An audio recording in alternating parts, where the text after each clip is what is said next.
to join us on this CustomerSure webinar. So we've run a series of webinars on different topics. And for this particular webinar, we're really excited to welcome Diane Magers with us. And we're really going to be talking about unlocking the true ROI of customer experience, which we know is such a hot topic, and linking customer experience outcomes with the ROI of the business and making that connection. So we're really excited to host this webinar for you, and I hope you find it useful. Just some housekeeping. So the webinar will last 60 minutes. We'll have time for some questions at the end of the webinar. So please put any questions in the chat on your screen, ask away, and we'll get to those questions at the end of the webinar. Also, to let you know, the webinar will be recorded, is being recorded, and we'll send you a recording link of the webinar afterwards. So don't need to worry about writing everything down. You'll get that recording link over to you as well. We have some polls throughout the webinar to get some interaction going, so please participate in those. Your views are greatly received. So just to introduce myself, so my name is Darren Wake, and I'm Head of Customer Success at CustomerSure. I've worked in customer experience for over 15 years and worked with many organizations globally in different sectors. My kind of real main remit really is making an impact with voice of the customer programs and making a real change to the bottom line of the business, and also cultural engagement and employee engagement and employee immersion with the results. That's one area that I specialize in. I'll let Diane introduce herself. Welcome, Diane, first of all, and thanks for joining us. Thank you. Thank you so much. I'm so excited, and welcome to everyone here. I'd love to hear where you're from. We have people popping in, so please use the chat for comments or questions, all the things you talked about. I am co-founder and CXO at AmplifyXM. We're an experience management organization that really helps people operationalize experience into their organization, kind of bake it in, and also help them tell this ROI story. And a little bit about me: I've been a practitioner, previous CEO for the CXPA. I've been a consultant, coach, advisor in this space for, I hate to say this, 30 years. When I started, we were still doing paper surveys, so I'm dating myself here, but a long time. And the one thing that I want to share with you is this was not my wheelhouse. Building ROI I was a clinical psychologist by trade, so this is far away from what I thought I'd be doing. But I worked in an organization that was a logistics supply chain company. And so if I couldn't tell the business case story, we weren't going to make progress and really show how experience is all about the ROI and the revenue and cost savings to optimize those relationships. So you can do this. And today I'm going to give you a little bit of a recipe, case study, talk a little bit about how to think about this topic in a different way and not get anxious about saying, I've got to go build a business case. It's not that difficult. It's just a matter of having a framework. So I'm excited to share that with you. Thanks, Darren. And I think we're ready to go. Great stuff. No, wonderful. Thank you, Diane, for that great introduction. So I'd encourage everyone to connect with Diane on LinkedIn if you haven't already. Diane put some great stuff out there. And yeah, it's a great way to reach out with any other questions and just see what else Diane's talking about.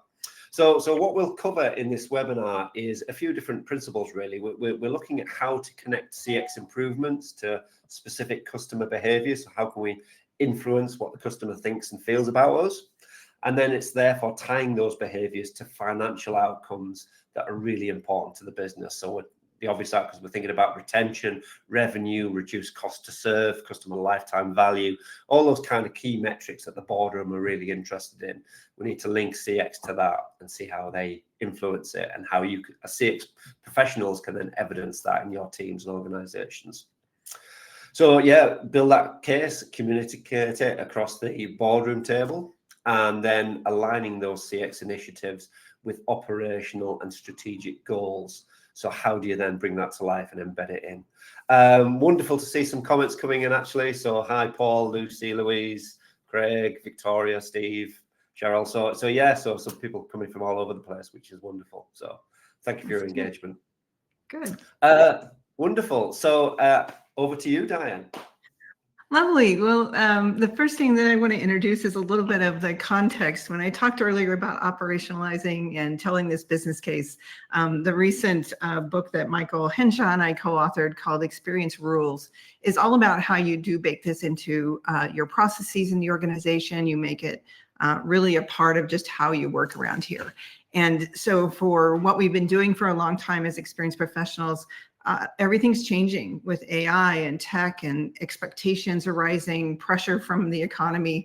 All those things are changing. So we really have to change too. And I want you to think a little bit about how your practice of experience management also needs to mature and change. And so we'll talk a little bit about how to do that in this example that I'm going to give you and some of the concepts. Nothing say new here, so to speak. You think about the same things we really think about: how you manage the business, how you continually improve. But what's important here is also thinking about your practices. Experience and technology and business processes have to be a part of what we're doing as well. We tend to kind of fly over a little bit and just talk about the experience, but we're not really thinking about how operationalizing it and putting it into what we do every day, into the business processes. Talk about how technology needs to be designed. So these 8 keys are really all centered around that human experience. So there's, when you think about these concepts, it's a little bit of an expansion of what we've been doing and a deeper level. But it's really about the human at the center. It's really that cornerstone. But it's also the humans internally that you have to gain buy-in. You have to get them aligned. You have to upskill them. It's part of building new competencies, ways of working, and capabilities of the organization. That's really the focus. You want the organization to move forward. So do your executives. You talking that same language about capabilities, skill sets, talents that are needed to meet the needs in the organization as well as in the marketplace today. So just setting a little stage for kind of how we're going to talk about this and making it really come to life. Let's start with talking about what are the challenges. When I talk to practitioners and I say, they say, I'm really struggling to tell the ROI. Share with me a little bit in the poll. If you'll see on the side, the poll's on the side there. I've given you some answers, and I'd love to have chat comments. If your answer isn't in here and it's something else, please chat that. But let's take just a couple minutes to think about what are the things that are standing in our way. What are barriers or roadblocks to building that ROI? Yeah, thank you, Darren. We have some kind of common areas that we think are the common challenges or roadblocks. So interesting to see already people thinking about fragmented data being a bit of an issue. That seems to be a bit of a lead. But yeah, some really useful insights. Thank you for sharing those, guys. Yeah. I see the focus on metrics, right? It's about those things that we'll talk a little bit about the difference between them. Data is important, and obviously to be able to get to where you're headed, but the financial data is also something we're going to talk about, and how you get to that. That typically is in one place, because all your dashboards, the way the organization manages what they do, going to that dashboard and understanding how the business is running and what they pay attention to, you want to be right there with it. So the data to get to that point is part of it, but we're going to talk a little bit about how to overcome that. And you'll see that as we gather information along the case study. Great. So we're seeing a lot of the very typical things that we have, and I'm sure you have a lot of stories around some, and maybe some scars around trying to build this business case. So keep those in mind as you're walking through, because I'm going to address some of these as we walk through, and giving you what I would refer to as the how. How am I going to do this? And kind of the algebraic equation, if you will, on how to build this out. So you're not alone. You're not crazy. This is a challenge for everybody. Tracking ROI is a challenge. And usually the number one thing when you talk to a practitioner, it's usually, I can't get my executives to pay attention. I don't know how to build a business case around these things. It seems very fuzzy, and the metrics aren't really telling the story. So we're going to start with how you convert CX speak to C-suite speak. Okay, how you talk the language of the leadership. A majority of the businesses are also not satisfied with how we do it. So quantifying the experience on business results, you'll see here businesses, and this really came more from the leadership, that they want you to do more of this work. So they understand and will nod their head that CX equals dollars, but how do we show them that? And then we're also, for us, like I told you at the beginning, I was not confident at all about this. This is not my wheelhouse. I didn't know much about how to build a business case at all. Somewhere along the way, I went back and got my MBA, but it was me building the skill set and talking with individuals who did have the knowledge and gleaning that and making that come together like a puzzle. You can do it. So this is something that if you really think about building your skills, this can get you not only for your skill building, but allow you to have the conversation that your leaders want you to have with them and the board. So let's talk about you now that I talked about bearing a little of my soul that I was not very confident. How confident are you in quantifying experience CX or experience management today? It's interesting, bearing in mind the previous question, Diane, and we talked about some of the challenges there, and clearly fragmented data was an issue. And I think that feeds into this thing about confidence, really, that if people haven't got that data view, then they're perhaps thinking, actually, I'm not that confident in this kind of being correct. So interesting, actually, from that first poll as well, it wasn't a gap around perception of lack of knowledge or skills. It seems a bit more around lack of the business case approach, the data, as I say.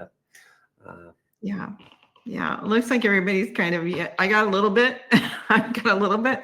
A couple of people feel very confident. For those of you who are on that track where you've got some things going, I'm hoping this will augment the way you're thinking about value, because we're not just going to talk about the business case. We're going to talk about how you think about the information that you have and how you use it to show impact to the business. That's really what we're after.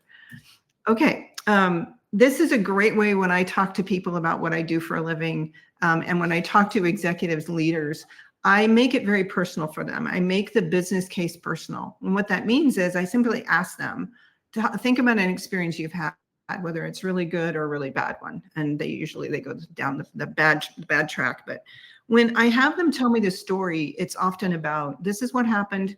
This is how I felt about it. This is how I changed my behavior with the brand.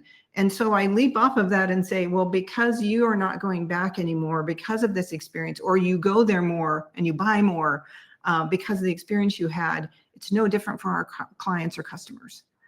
They're having experiences every day that are driving their behavior. So when you think about and you make this contextual for them, everything your organization does, from the culture, how you treat your employees, the processes that you use, all drive those emotions. This is what we call behavioral economics, right? It's all about the emotions that drive our behavior. If we have a bad experience, we're likely as human beings to avoid those experiences again. Well, that means that when you leave or you tell others about a bad experience, that has an impact to the brand. Whether your customer lifetime value walks out the door, you take 5 other people with you because of bad reviews, you stop buying products, or on the positive side, you buy more, you stay longer. This is where we start to tie what we do to the business outcome. So this is often one of those stories that people go, oh yeah, right. So I do that every day with brands. You touch 100 brands every day. I do that as well. So they start to equate what their personal experience is and their clients or your customers with that's happening too. So a very simple way to get people to immediately kind of go to, this is how it ties to business outcomes. I keep pressing them down, but okay. So let's step back a little bit. I'm going to give you some ways and different lenses to put on value, because oftentimes when I say value creation or ROI, people go right down the path of the business case. Let's think a little bit differently about that. So let's think about if you are, first of all, talking about when we said in the first one that people said that we focus more on metrics. Here's part of the opportunity. Defining what that means. I hear people all the time talk about measures and metrics in the same breath. They are different things in my mind, and the way that I describe it to make people kind of understand it. Measures, experience measures are things you can count. Say, number of times somebody does something, the number of social media mentions, product complaints, feedback rates, referrals, cancellations. All these things are things I can count. Metrics are those perceptions or overall net promoter, effort score, trust, all the things that we really think about, word of mouth score, all those things. They're more perception, they reflect. They're less actionable, actually, if you think about it, unless you know the why and the data behind it. The last one is the value, and this is what gets left off. We talk about measures, metrics, but we don't say, and the value that those measures and metrics can share or reflect for us. This is where your leaders are talking. They're talking about the value. The measures and metrics are just a way to get there. So how do we begin to include that in there? So that's the first piece. And when you think about the difference between a measure and a metric, measures can directly connect to measurable impact. It's bottom line results. If I can improve word of mouth positivity, if I can reduce cancellations, I can tie dollars to that. When I think about metrics, it's a correlation typically. It's less direct connection. So we have to start thinking about these things as twins. They need to go together. We need to talk about the metrics because they are giving us an indication of the perception and giving us some data around it. Often not a lot of data, but some that we can act on. It's really about how we measure that experience. So this is a way to start thinking about it and being clear. Words matter. And so how you think about it and what you do with this information as we go forward is important.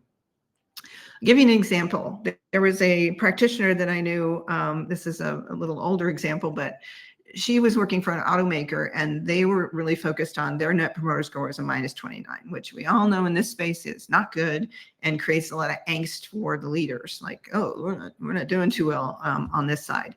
Let's improve it. So they invested and said, let's put some effort against it. We'll put some people in place. We'll do some projects. So the practitioner in this case was really building out. Here's the things she went to all this work to calculate if I resolve problems better, if I reduce hold times, I'm going to increase or move that net promoter score by X number of points. So you see here the little stair step to get to 70, right? In the end, 2.5 years in the end, they had a net promoter score of 70. So what do you think the executive said? You can put something in chat if you want. What do you think they said when NPS got to 70? Well, I think it's a fascinating case, Diane, actually having those steps and these little granular, it's that thing of marginal gains, isn't it, of steps proving. But yeah, I can imagine what the people at the top table said when they got to NPS. Yeah. Neil says, so what? I'm going to make it higher. So what's the worth in dollars, right? So these are exactly the kind of pushbacks we get. As a matter of fact, they said, hey, we're at 70. That seems to be great. Guess we don't need to do experience anymore. So she was floored a little bit that as this had gone on, she was talking about the score, but what she didn't do, and she did go back and do this, is she began to connect. When they made that whole time, it was decreasing operational costs, reducing defection, increasing word of mouth. So by adding this twin to the net promoter and scores that we typically look at, she was able to tell a different story. A little too late, but she began to go back and do this because she recognized I should have been talking about this all along. So they're not talking about CX equals NPS, CX equals dollars. So that's where she got to. So a great example of how focusing on one can really have an impact on your score, but you can still be leaking revenue. You can still be putting a lot of effort and money against projects that aren't giving you the return that you need. So that's where we need to get better. So that was the next thing that I wanted to kind of give you a different way to think about it. The next one I want you to think about, so another shift in your mind, is if you think about net promoter score, we're asking if people refer, right? How likely are you to refer us? This is something if we thought differently about that question, and it's not really about the NPS question, but it's more, hey, how many people come to us through referrals? How can we drive more of those? Because the study that you can do, what you see here, is when you think about people who come to you through referrals versus people who come to you through marketing, they have a different profile.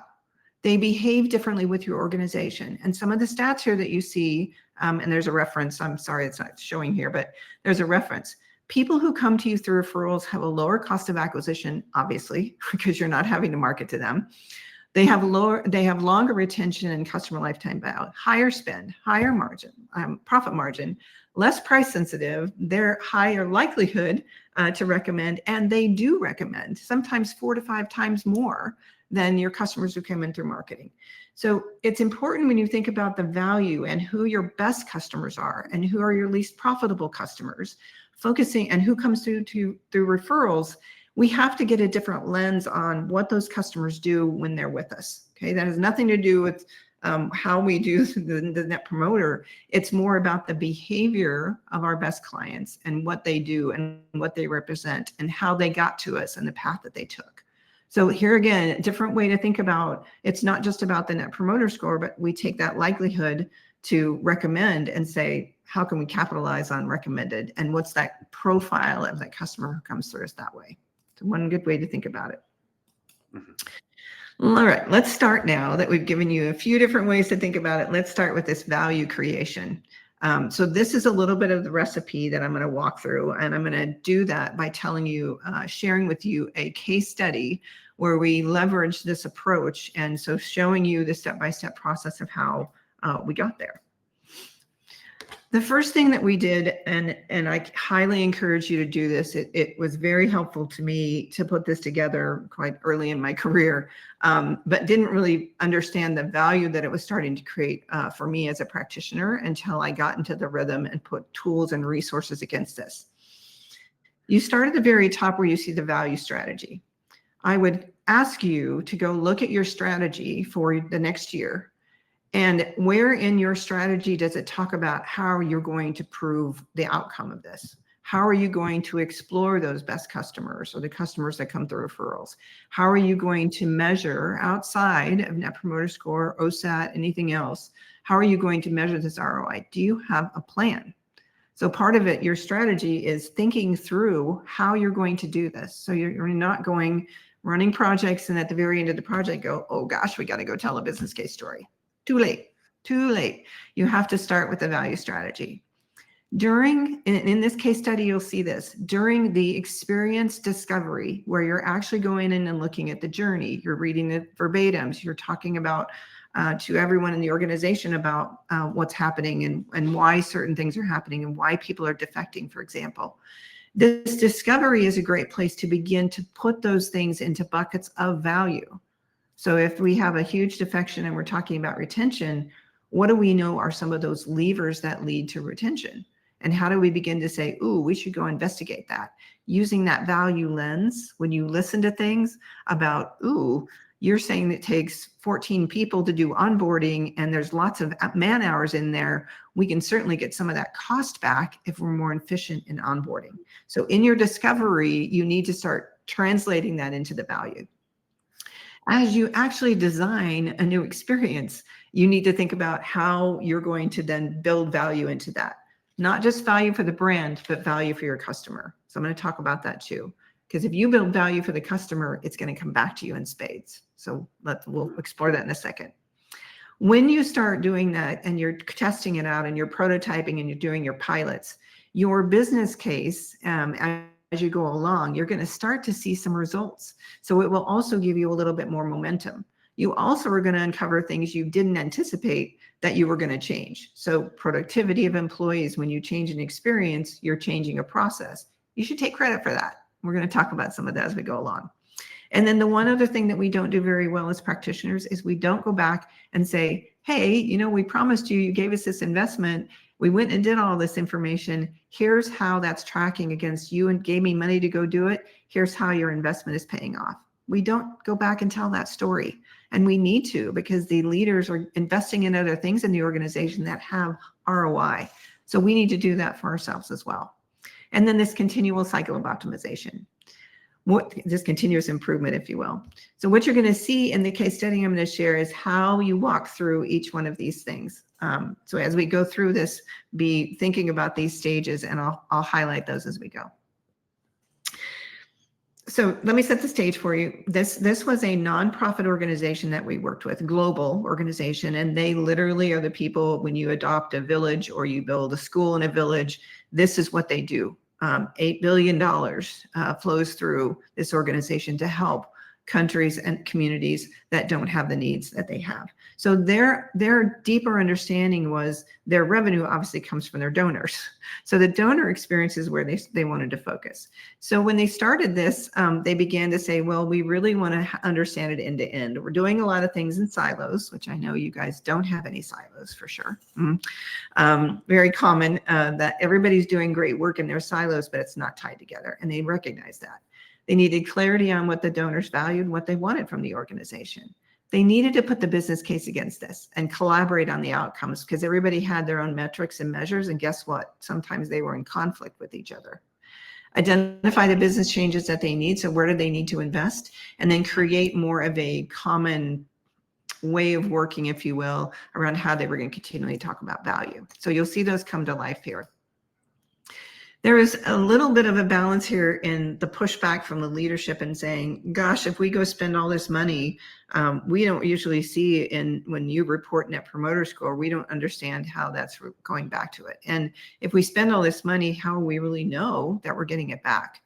The other piece of that is as I said before, value that you create for the customers, these things have to be balanced.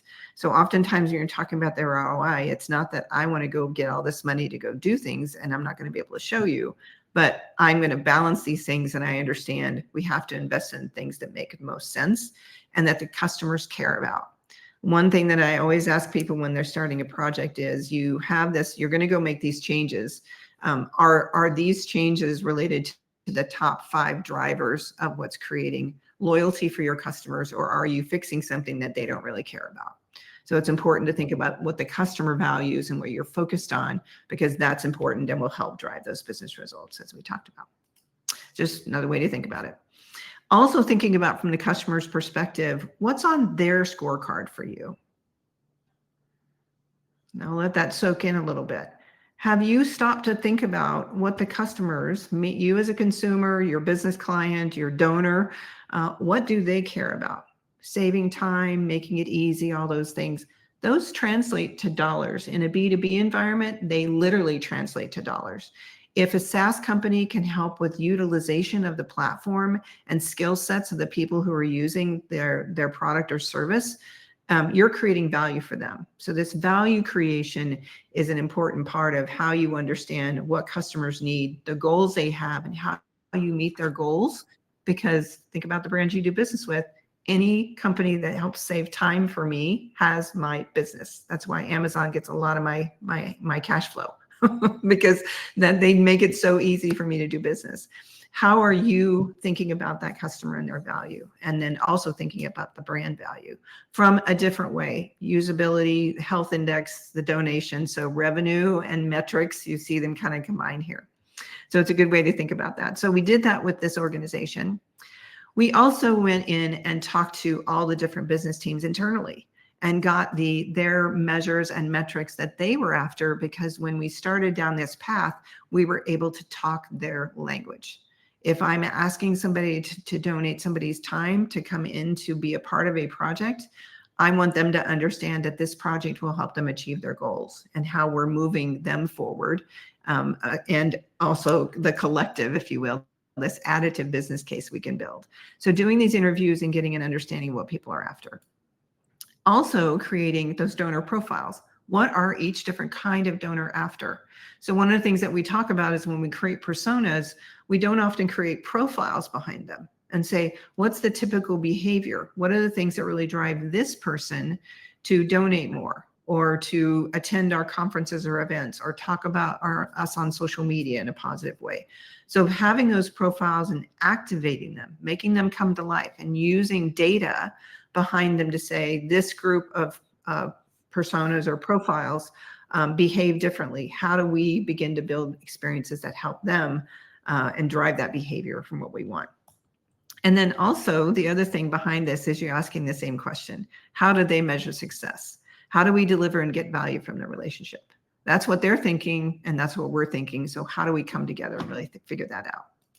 Okay, then let's go into, here's an example of one of those profiles. We don't have the data behind this, but if you think about it, there's a couple of pages behind this that have their behavior or when they're online with us, where they contribute, so we can track the performance of the persona against the data.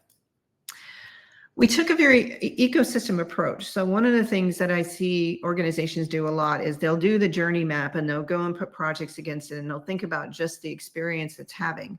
When in fact, if you're doing service design and you're thinking about the systems and the processes and the workflows behind it, you're going to be able to build that additive business case.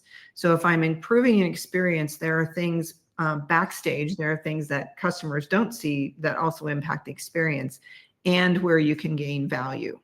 So productivity, reducing a workflow effort, automating, using AI to be quicker to respond, to find data, to create a solution for a customer. All of those things have dollars tied to them. So as experienced professionals, we stay up with just that experience piece. We don't often dig in and say there's so many benefits if we do this, not only but from the journey down to the back end, but also upstream and downstream. If I go to a care center in an organization and ask what are the issues that are happening, I'm going to get an earful of things that need to be fixed. Sometimes they're small, sometimes they're big. But if I'm fixing those upstream and I'm avoiding the calls going to the care center or the chats coming in, that's cost. That is time, somebody's time that I can equate. So here's how we're going to continue to go through this. So we took a holistic design, we focused on the customer value and the brand goals. So in addition to all the other things, it was part of what we were baking into how people were thinking and talking about it. We started to go into experience discovery. So as we went through this section, if you remember the wheel, we started in the discovery. Those design sessions with cross-functional teams and co-creation with donors, we talked about the value we were creating while we were designing. So it was important for us to be able to identify those things. So we're not getting to the end of the project and saying, oh yeah, we got to go build the business case. We were gathering that all the way through. What that looks like when you're designing, it can even be in your experience mapping. In the ecosystem map that we did, we had specific swim lanes that talked about financial impact of the experience to the brand today, like literally asking that question, the measures and metrics that were currently in place, and what do we need to be able to start to track? Where's the value to the donor? What are they looking for, and where's the value to them? And then these tangible and intangible values of the work. Working better cross-functionally has benefits to the organization. So you can see we're starting to just build it into the operations of the experience management practice and including it in what we were doing. We also looked at the employee experience improvements. So don't forget, you've got all these other benefits that come from changing experience for an employee. Helping an employee find data quicker, and I think the average is 1.5 hours trying to find data they need to do their work and either respond to a customer or build a product. If you could shrink that time and get them to that resolution faster, that's time to value. So don't forget to take credit for the productivity, the cost, the recruitment, even the retention of employees can be impacted by helping the experience for them in addition to the customer. And then thinking about all the things you see on the left-hand side. So this is where we get into the little bit of the equation, right? So the things you see on the left-hand side were all the little projects we decided to go do. You see at the top, these are the typical things that we look at. We look at improving ENPS, improving Net Promoter and effort score, increasing donor engagement, and optimizing resources. So what you see at the up above, we start to talk about those things in the ways that you typically. So typically we're talking about Net Promoter and effort score and all those pieces. This is starting to build out those larger things, the increased donor engagement. Those were on the strategic board requirements for the organization. So we're starting to address all the stakeholders and what they need and want. But you also see down below, we've started to identify those measures of success and the targets. We're trying to increase post donations. We're trying to increase the number of people who use the app because we know they registered, they're more likely to donate.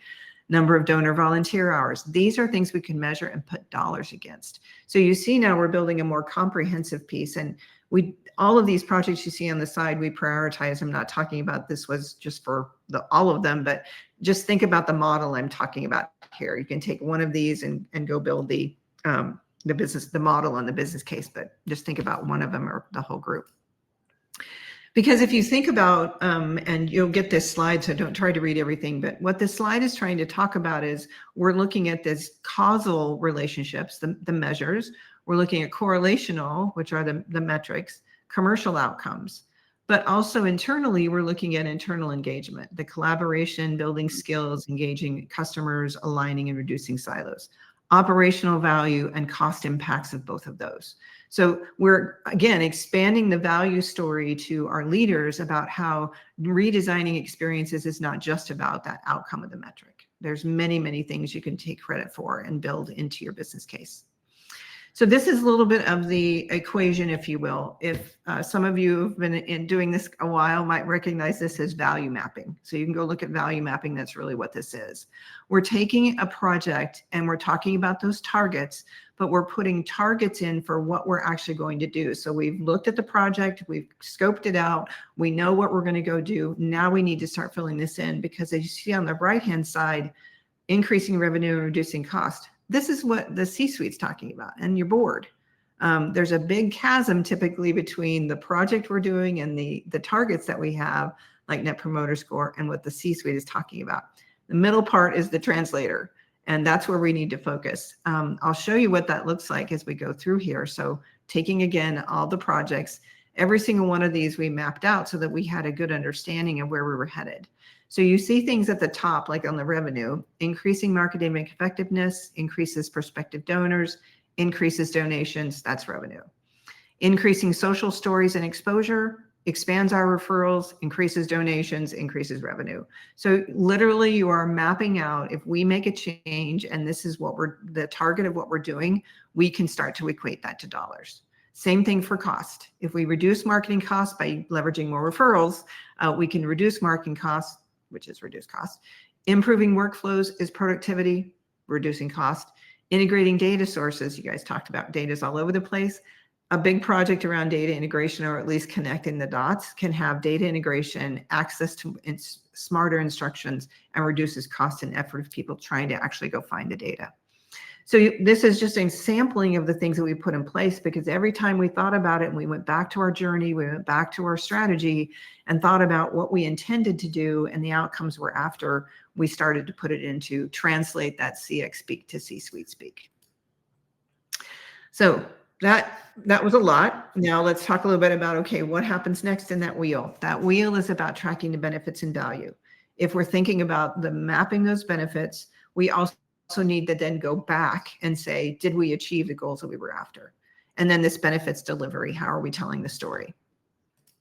So just a piece that people miss. And then monitoring and realizing that there's oftentimes things that you don't realize that are going to happen that are benefits, but tracking that, sharing the stories, telling all of that, this is a process that you need to build and build in, just like the understanding of how you're going to get to value. You need a process for how you're going to start telling the story in a comprehensive, meaningful, financially driven way. Okay, so thinking about for the audience, here's a poll.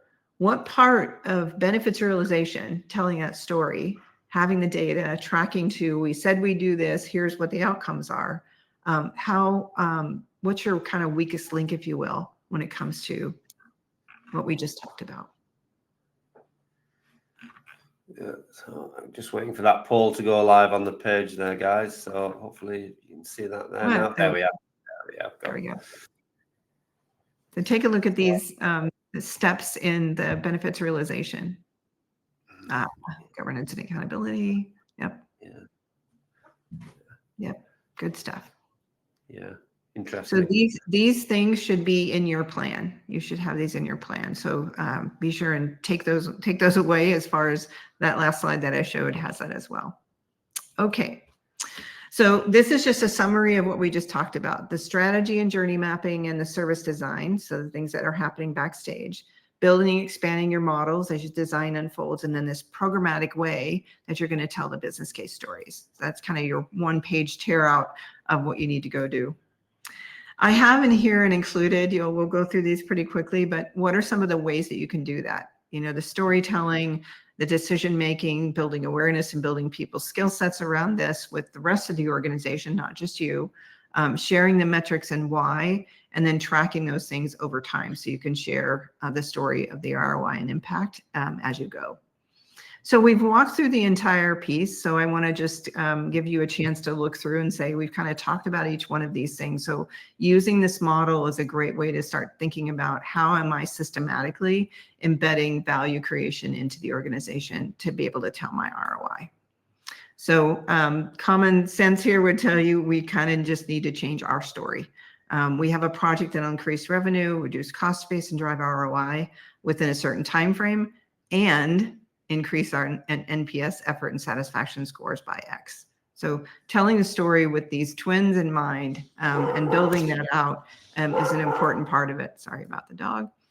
And then I always like to say, when you're telling the financial story, I don't want it to sound like it's all about the dollars.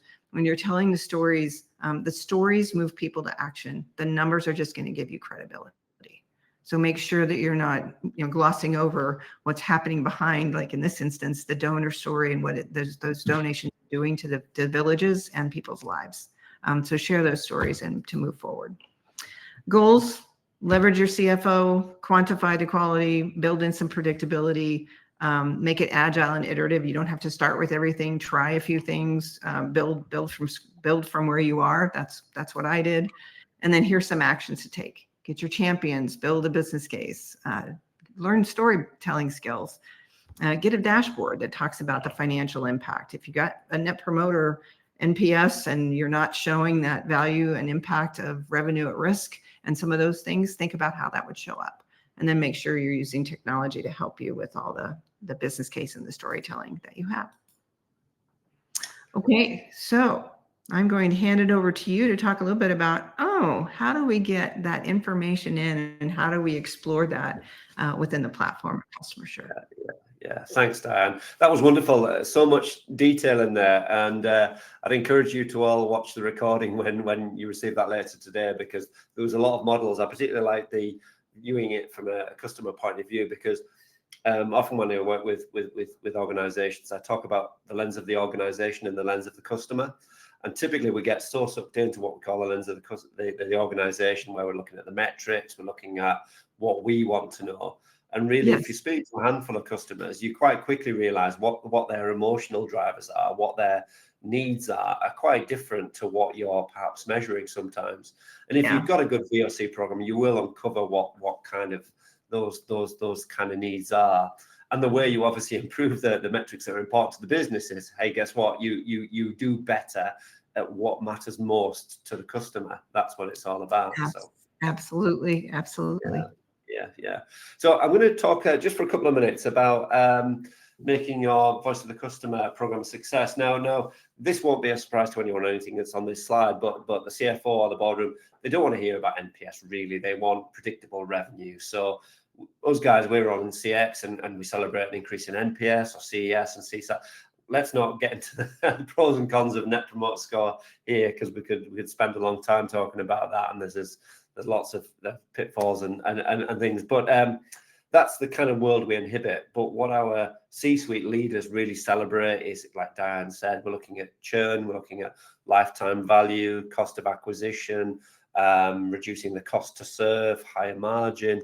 Anything that you can put a pound sign, a dollar sign in front of, then that's exactly what they are engaged with. And like Diane said, actually, it's that slide earlier about we need to change your story. So if you're leading on, hey, guess what? Our score is gone up 5 points. It's so what, really?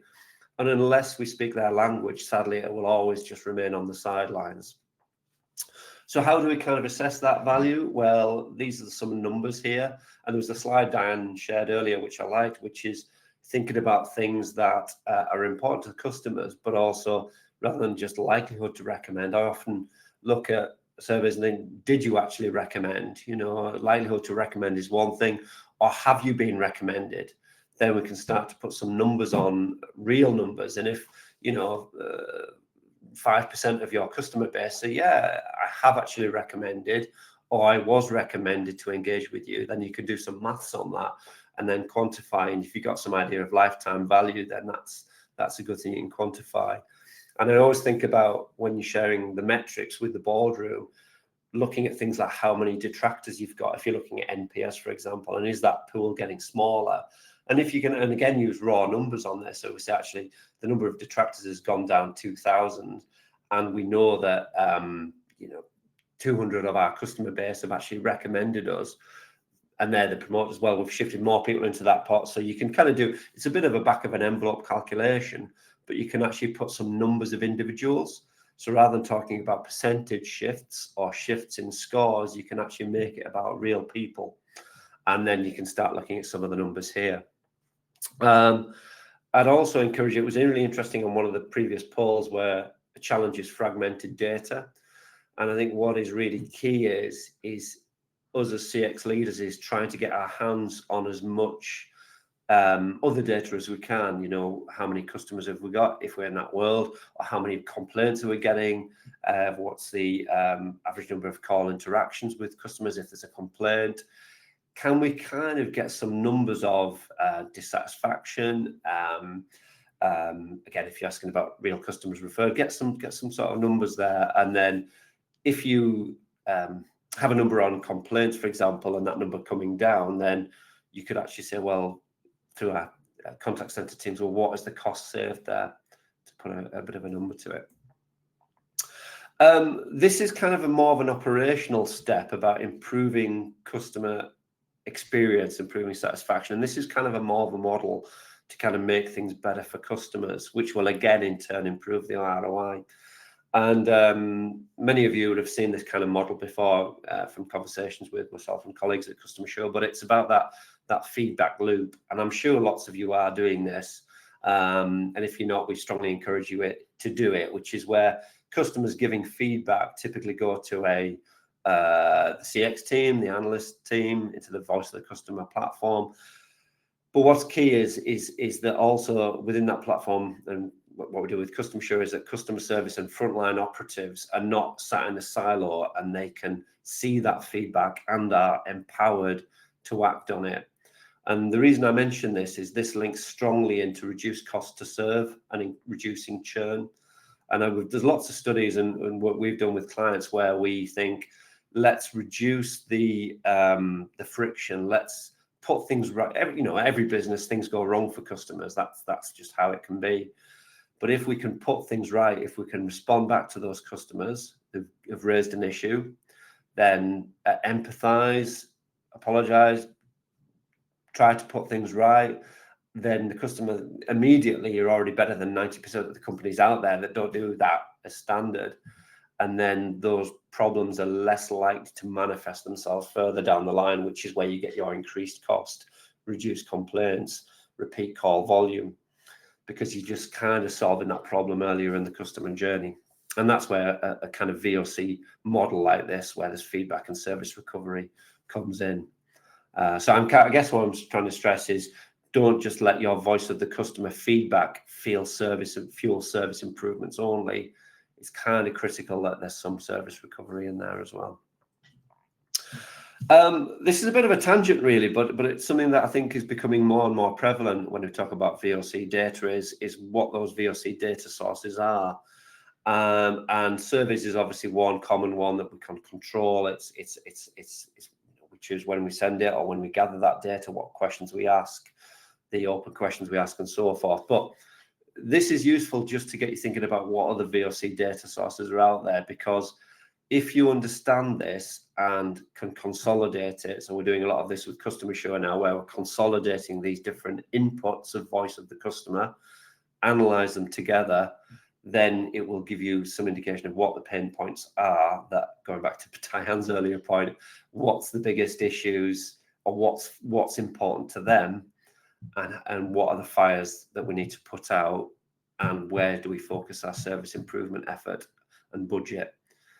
Because if you take into account lots of these different channels, then it will give you an idea of quantification of where the problems are and where they exist in by customer segment, or by a segment of the business, by site or brand or customer journey stage.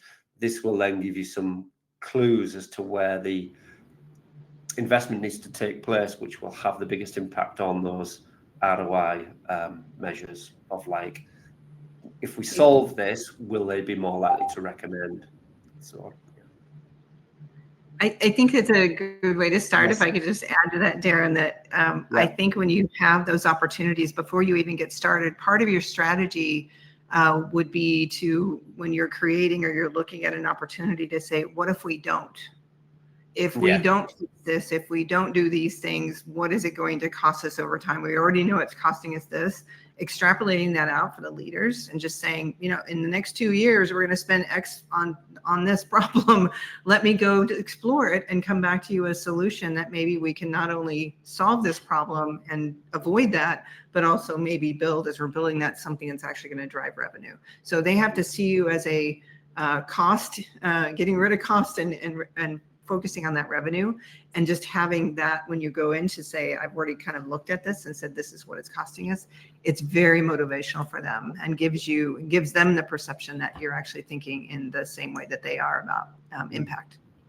Yeah, absolutely. Because then you're absolutely right. It's then having some measure and some evidence to say, actually, when you go and say, actually, this is where we need to invest our time, our effort, our resources, our money to improve the customer experience, the people will say, well, what difference will it make? What will the outcome be? Will this really shift the needle in terms of cost to serve or customer acquisition, whatever the key metrics are in the organization? And unless you've got that kind of quantification of how many people will it affect, and this then enables some kind of benefit mapping of which routes you go down to take. Yeah, absolutely. Now, where this is really shifting is collating and understanding versus the customer technology. Don't get too hung up on the chats in here, but where we're using CustomerSure with a lot of clients now is consolidating that voice of the customer data into a single platform, and then with the use of kind of AI technology to do text analytics, which is what we use to apply sentiment, to apply topics.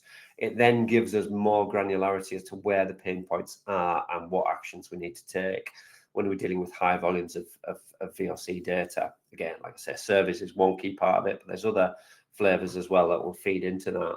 And when you get that holistic picture of, well, where are what are the things people are talking about? What is the sentiment attached to that? Is it really positive? Great. Is it a real burning issue that people are really hacked off about? How many people does that affect? Where in the customer journey does that affect?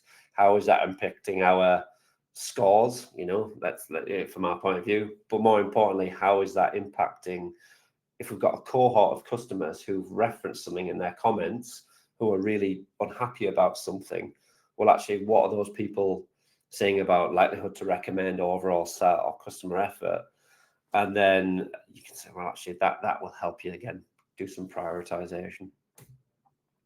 Final slide for me, really, it's just more about CustomerSure as a platform. So if any of you have a requirement for voice of the customer platform, or you have questions about how to evolve your VOC program to make it better, then do reach out to myself. Very happy to have a conversation about you. And we have lots of ways that we can help people do that, such as AI and action plans and analytics pieces.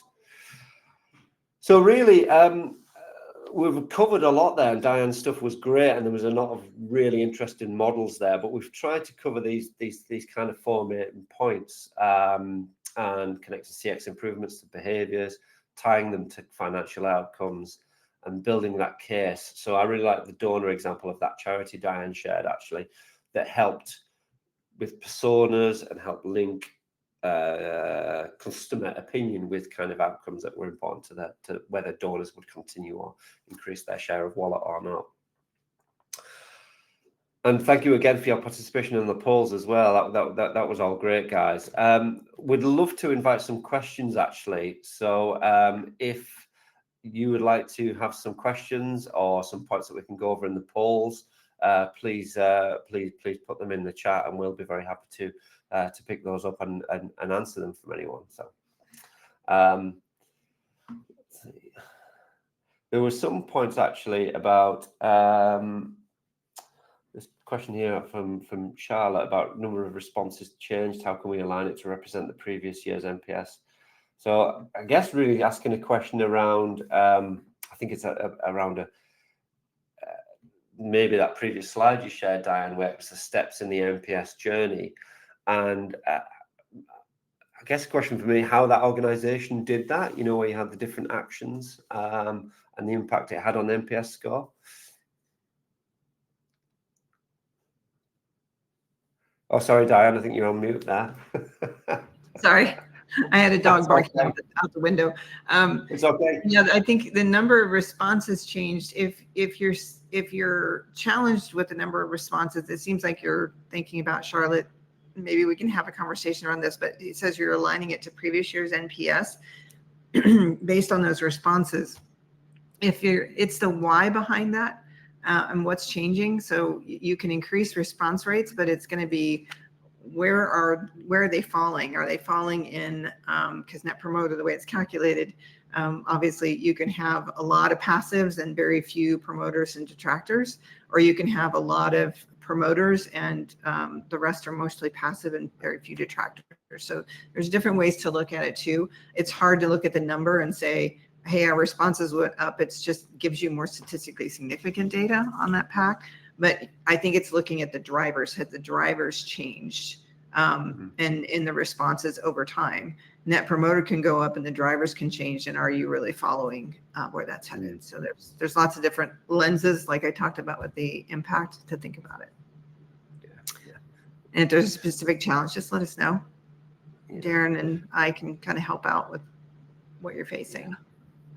Just a couple of yeah, absolutely, Diane. We would love to do that. Just a couple more questions just before we finish. Actually, there's one from Lucy here.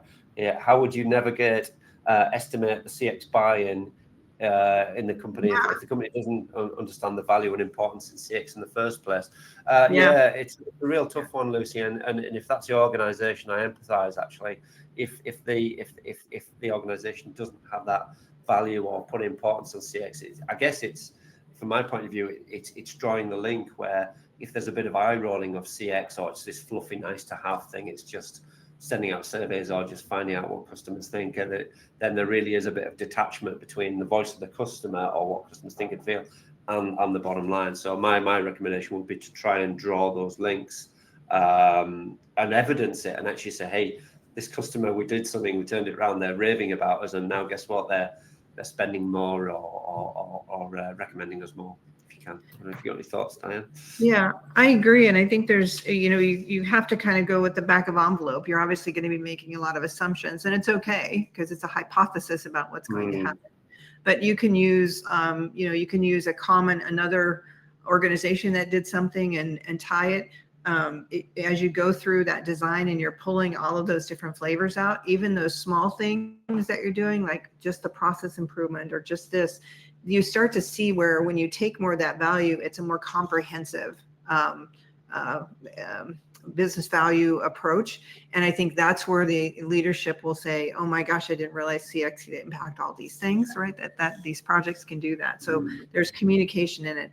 But you can also use, like, they call me the pilot queen, right? I run a pilot, right? So I can see, did this in fact do it? Can I track that all these things are happening? And if they didn't, or hey, there's something new over here, or that didn't really work very well, I can start to massage that business case and embellish it as much, but just starting with that. You can also go to lots of estimations out there where other organizations have seen X, Y, and Z when they've made changes. You kind of have to get outside your four walls and look at what else is going on. Who else has done something like this to say, if we reduce chats to, X time, what's that average cost? And information's out there. You can use that to outside when it gives you a benchmark a little bit of, hey, other companies have seen this. We can do it too, because leaders like that, right? They like to see, what are other organizations doing? That's always good. So there's lots of different ways to take that from kind of a high level thumb in the air to, hey, I actually did a pilot and here's what we got with a maybe one division ran with it, and you got all these cases before you go to other divisions. There's a kind of maturity, if you will, of that business case and the fidelity that you're putting behind it. So that answers the question a little bit. Yeah. Oh gosh, I see lots of questions. Yeah, lots of great questions coming. Darren, there was one actually, which feeds into that point actually, was Neil's left a great statement there, and he said, what's one thing you'd advise to a business who are immature in their own customer experience outlook? So if there's an organization that has a real low level of CX maturity, where I would start is look for where the problems are in the business and actually try to find out where there's issues, and then kind of turn it into a say, well, the reason is that there's these problems or issues in whatever part of service delivery is because their customers having a bad customer experience or inconsistent customer experiences. And whether that's in service delivery, it could be product or deliveries or service and support. Where's the kind of pain point there? And then saying, do we really have the evidence to know how many customers this is affecting and why? And actually say, well, actually, this pain is causing a lot of disgruntlement, and people. If you can get hold of stats about customer churn or complaint data, I think what I'd recommend is to start doing some digging in the organization to find out where the real pain is. And quite often when I've done that with companies, you find a lot of pockets of dissatisfaction or feedback which is negative, even if it's anecdotal feedback. But the reason is if they're left alone, then they just fester and get worse. And I try and, long way of answering, try and find the worst case examples, find out where it's really bad, and see actually we can try and turn that around by listening to customers and acting on it. Sorry, Diane. No. I was going to say, yeah, I think you're having a strategy for how you're going to do this. And I, shamelessly, I went to the CFO and said, help me find the data. How do you tell the business case? How can I leap off of that? And one, it was great because that person began to really understand how experience was driving a lot of the numbers as we made the connection and had that conversation. And guess who the CEO listens to? The CFO. So if you can bring them on board and have them help you with how do you gather this data? How do you look at holistically where profitability is or cost to serve? I mean, it's got to come from somewhere. They usually have that information. So that's the other part when you were talking about, Charlotte, you were talking about every department lens is different. Yes, but at some point those have to come together, and that equation where you're building that value tracking, you can track for each department, what are we doing that's going to impact them, which builds their momentum and their buy-in to CX as well. So, yeah. And Darren, it looks like we've got some questions we haven't answered. I was going to say, guys, actually, really conscious of time because it's come up for the hour now, and I was going to mention a couple of things. There's a number that. What Diane and I will do is respond back to those questions, if that's okay with you, Diane, and share them with you. Absolutely, and we're happy to kind of answer those questions because there's quite a few that we've not had a chance to cover. So what we'll do, they're meaty questions. So yeah, good. they are definitely. Yeah. So we'll drop you an email actually, and with some thoughts on those questions. But they're really much appreciated, guys. And thank you for your involvement with the polls. You'll be unsurprised to learn that we collect feedback. It wouldn't be much of a company if we didn't collect our own voices of customers. So and voices of people like yourselves who attend our webinars. So you'll get a survey from us just asking for your feedback. You can complete it anonymously. So that would be great. It helps us with future topics and helps us improve as well, which is what this is all about, isn't it? So I guess to conclude, please do connect with Diane on LinkedIn if you're unaware much about what Diane's great work she does with Amplify. Put some great stuff out there. Written a fantastic book as well, Diane, which is great. So thank you. Recommend it. Check that out. Thank you. And any final words from you, Diane? No, thank you all for taking the time to listen. We're here for you. Don't go it alone. We know what it is. Build your village. Connect with people like myself and Darren that can help you and give you at least some tips and tricks. So happy to support. Yeah, 100%. Thank you once again, guys. Hope you have a wonderful rest of the day. And our best wishes. Bye for now. Thanks so much.